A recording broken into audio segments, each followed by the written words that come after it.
Ladies and gentlemen, with 4 hours left in my monthly fundraiser, I've only got $980 left to raise. So if you'd like to help me reach that goal, you can make a contribution to my snail mail address, my PayPal, my Venmo, or my CashApp. The information will be in the information box in this video. And I just want to say that y'all are really great. All right, now let's get to the doomy stuff. I am exhausted because the December 2019 through now run has been super duper wild as your Planetary Defense Commander. And if there's one thing we've seen consistently, it is that the politicians really aren't that interested in helping out the people, whether it be with the pandemic, which has been breaking out for a year, or natural disasters. And so I'd like you to remember that. And in over 8 years of THORnews, I've always said, A, don't trust politicians, and B, it's best to pretend like they aren't even there, or if they are there, they might even be working against your interests. I know I'm being kind of cynical right now, but I'm tired, and this is a warning that's leading up to something. And over the last 2 or 3 weeks, the South, Texas, Mississippi, Alabama, Virginia, West Virginia, Kentucky have been hit incredibly hard. And it doesn't seem like the media is doing a very good job of covering it. Heavy rain across the southeast from the end of February into the start of March led to rapidly rising rivers and part of West Virginia submerging homes, roads, and vehicles. Kentucky is also still dealing with a lot of flooded out river situations. And 3 weeks after the same storm that caused the Texas freeze and a widespread Texas power outage, Mississippi's municipal water isn't working, and over 40,000 people there still don't have power. And so, like I said, our government's more focused on distracting people with Dr. Seuss tales and dumb shit. So buckle up. We're in for a wild and floody spring, and definitely we're watching out for some big storms coming through the Ides of March. We've got this one storm that will dip down into the south and could bring more rain to the areas we've talked about that have already been hit hard. And then you have another storm moving into the west coast. The west coast will start to see more rain, and then some more snow up in the upper northeast. But here's the bad news. We are watching 3 storms that start around the 10th of March. You get another one around the 14th or 15th, the Ides of March, and then you get another one around the 17th. And models continue to drop the 3rd storm around the 17th as the strongest. And the latest model run has shifted the storm more to the south and would bring all that heavy rain I've been talking about to the exact same areas: Mississippi, Kentucky, West Virginia, Virginia. And so that would only exacerbate problems that already exist, and will continue up until hurricane season. And so if you are down in the south, even Georgia, they're having flooding problems. The south, this is the danger zone right now. Just letting everybody know that you guys are probably going to be getting hit pretty hard over the next 2 weeks collectively.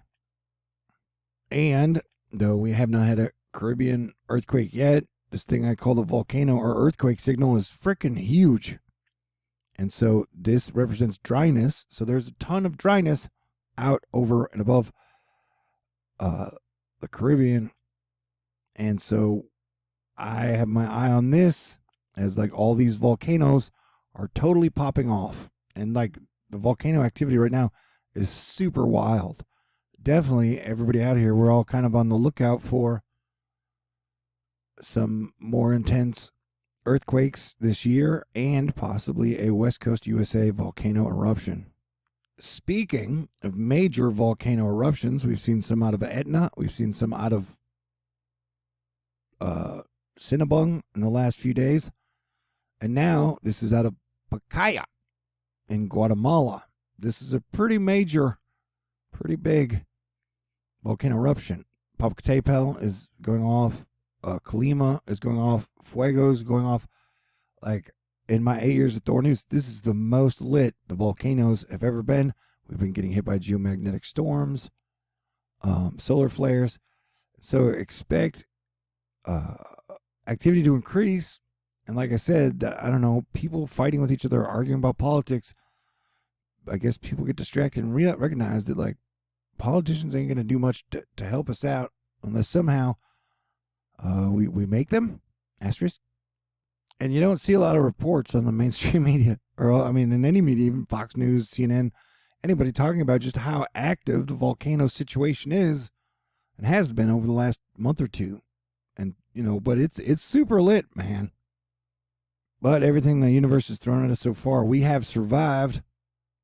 Dave Dickinson, Indoor Cat, letting us know we had a 9-meter wide near-Earth asteroid just barely miss Earth, EA. 0.2 lunar distances. Zoop.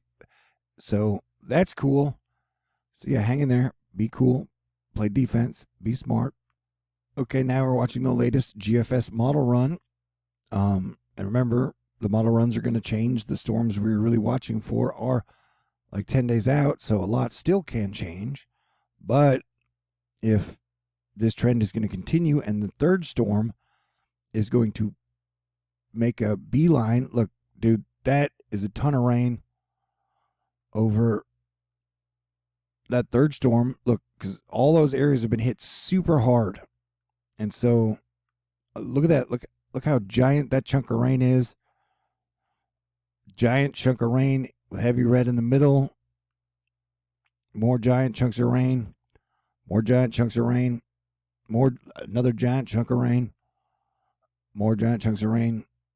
And then, so that would be the Ides of March third storm that we are watching.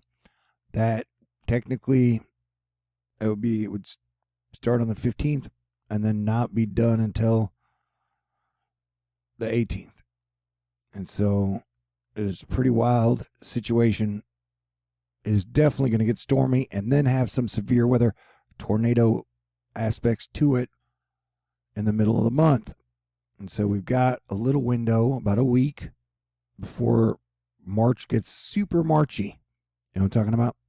This is the 16th where you can see the cold and the heat super clash. And that's where we'll look for the biggest of the storm of that 10-day period. The projections are the next 10 days, they're going to be hotter for the east and then colder for the west. But those things have been wildly inaccurate lately. But yeah, this is one of those things where I've been locked in on it for like a week, saying that, yeah, we definitely have super wild, super weird weather coming to the plains, the Midwest, and the South, possibly, if the latest GFS is correct.